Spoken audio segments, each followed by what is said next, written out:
बच्चों कैसे हैं आप।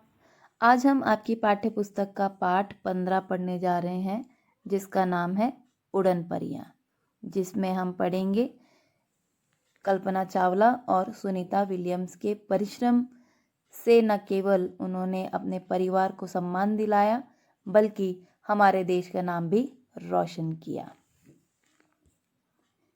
कल्पना चावला, चलिए जानते हैं। हरियाणा के एक छोटे से कस्बे करनाल की एक बालिका भविष्य में अंतरिक्ष में उड़ान भरेगी, किसी ने सोचा भी नहीं था।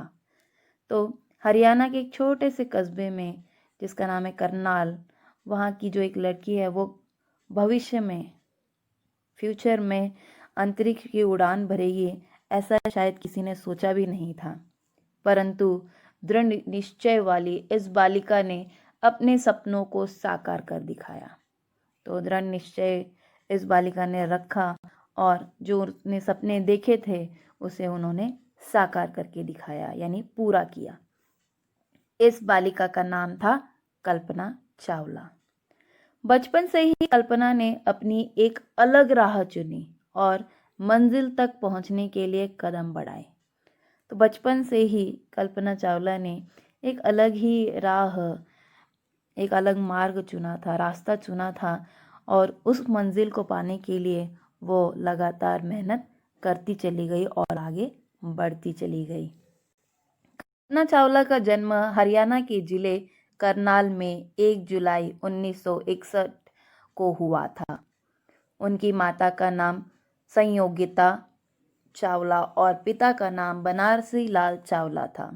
तो देखिए उनका जन्म कब हुआ, 1 जुलाई 1961, और कहाँ हुआ, हरियाणा के जिले करनाल में। उनकी माता का नाम संयोगिता चावला और पिता का नाम बनारसी लाल चावला था। कल्पना बचपन से ही बहुत बुद्धिमान थी।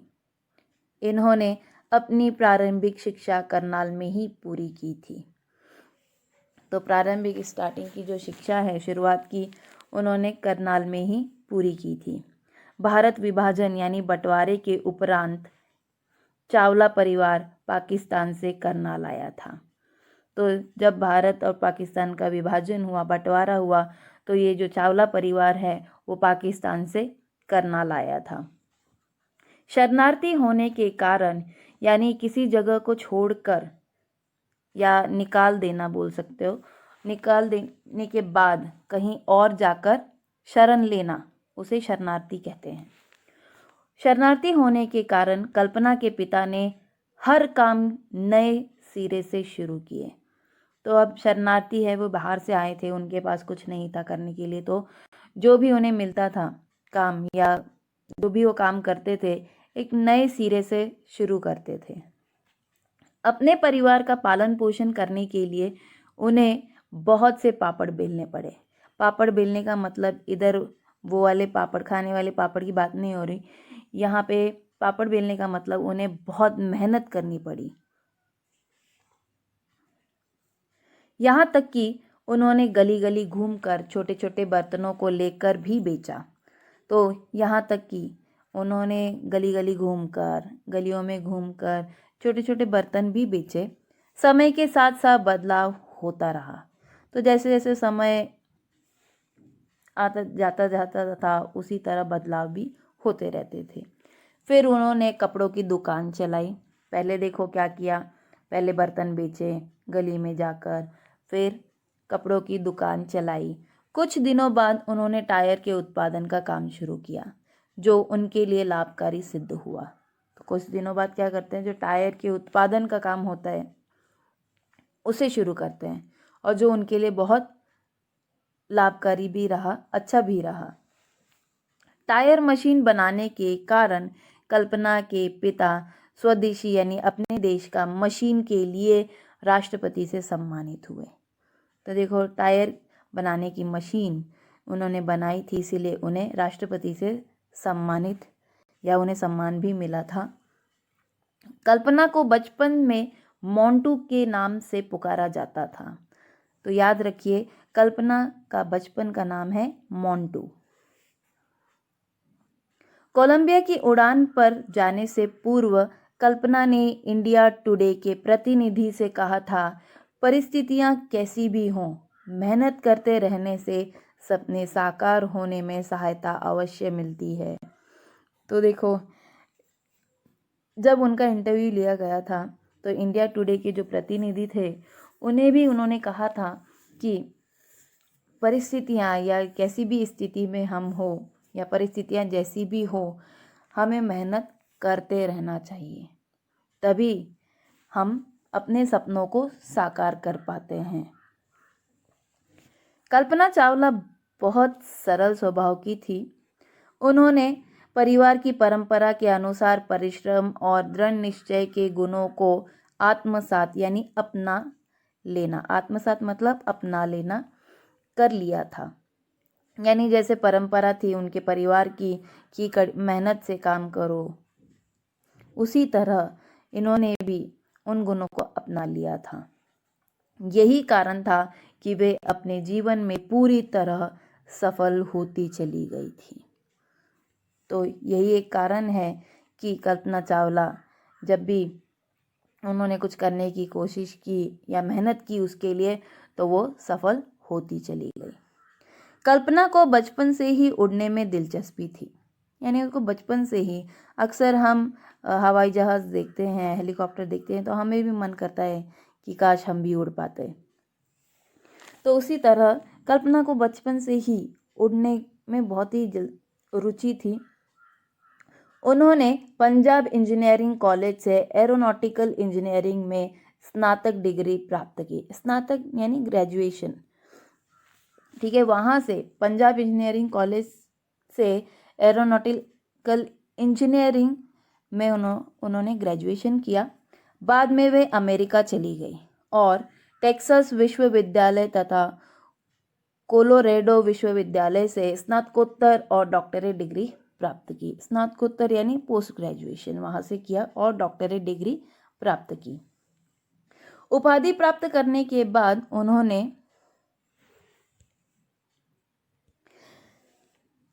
उन्होंने 1984 में अपने उड़ान प्रशिक्षक जे.पी. हैरिसन से विवाह कर लिया। हैरिसन अमेरिकी नागरिक थे। तो देखिए, जब वहाँ उपाधि प्राप्त करके वो जब करने के बाद जब वो उन्होंने 1984 में अपने उड़ान जो प्रशिक्षक है उन्हें प्रशिक्षक देते थे जो जे.पी. हैरिसन, उनसे विवाह कर लिया। हैरिसन अमेरिका के या अमेरिकी नागरिक थे। इसके बाद उन्होंने हवाई जहाज चलाने का लाइसेंस प्राप्त किया। तो इसके बाद वो क्या करती है, हवाई जहाज चलाने के लिए लाइसेंस वो प्राप्त करती हैं। बचपन से ही उड़ाने भरने के सपने देखने वाली कल्पना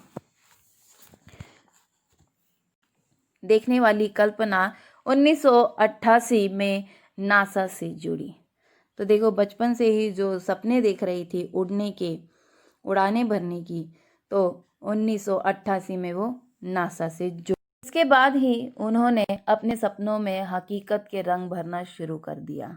यानी जिस तरह वो बचपन में सपने देखा करती थी आसमान में उड़ने का, तो अब वह हकीकत में पूरे होने लगे थे। अमेरिका में रहते हुए उन्होंने ग्लाइडर और हवाई जहाज चलाना शुरू किया और लाइसेंस शुदा फ्लाइंग इंस्ट्रक्टर बन गई। यानी दूसरों को इंस्ट्रक्ट करना, ठीक है।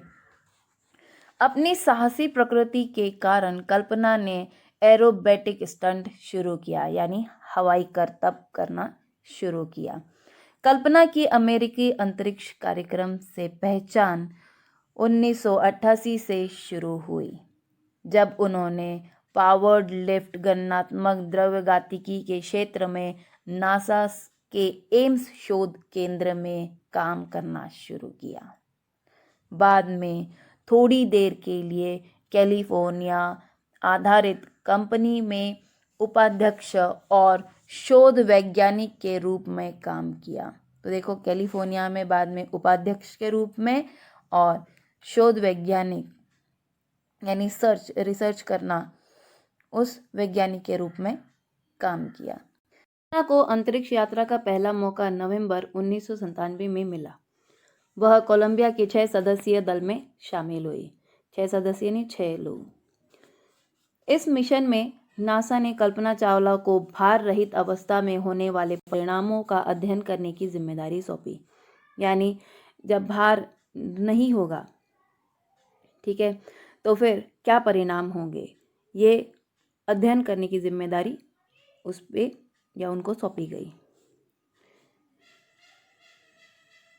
मिशन विशेषज्ञ और मुख्य रोबोटिक आर्म ऑपरेटर के तौर पर अंतरिक्ष में भारहीनता के कई प्रयोग किए।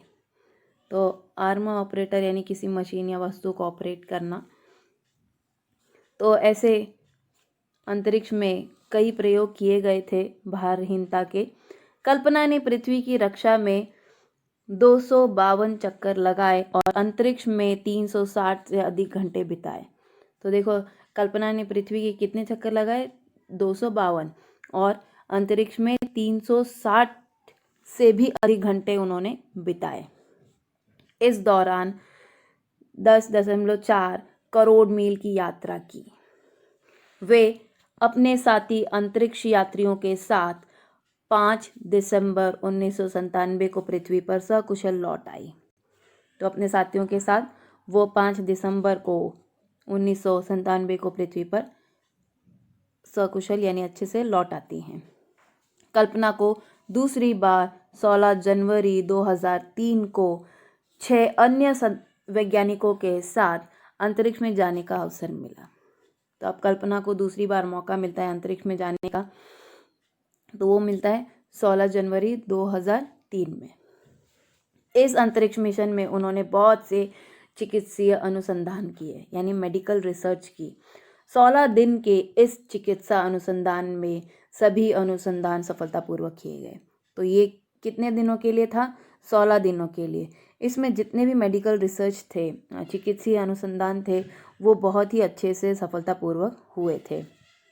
अपने कार्य को सफलतापूर्वक करने के बाद जब कल्पना धरती पर कदम रखने ही वाली थी, तभी धरती के वायुमंडल यानी एटमॉस्फेयर में प्रवेश करते समय 20,100 किलोमीटर प्रति घंटा की गति पर कोलंबिया यान टुकड़े टुकड़े हो गया।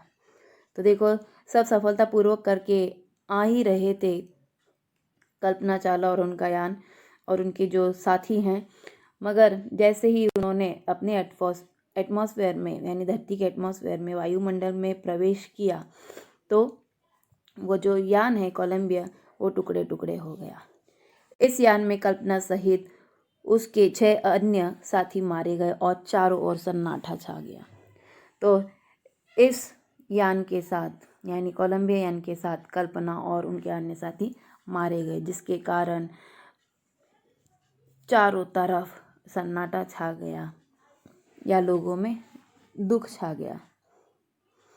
कल्पना चावला की मृत्यु के बाद गुजरात के संबंध रखने वाली प्रवासी भारतीय सुनीता विलियम्स नासा द्वारा अंतरिक्ष जाने के लिए चुनी गई।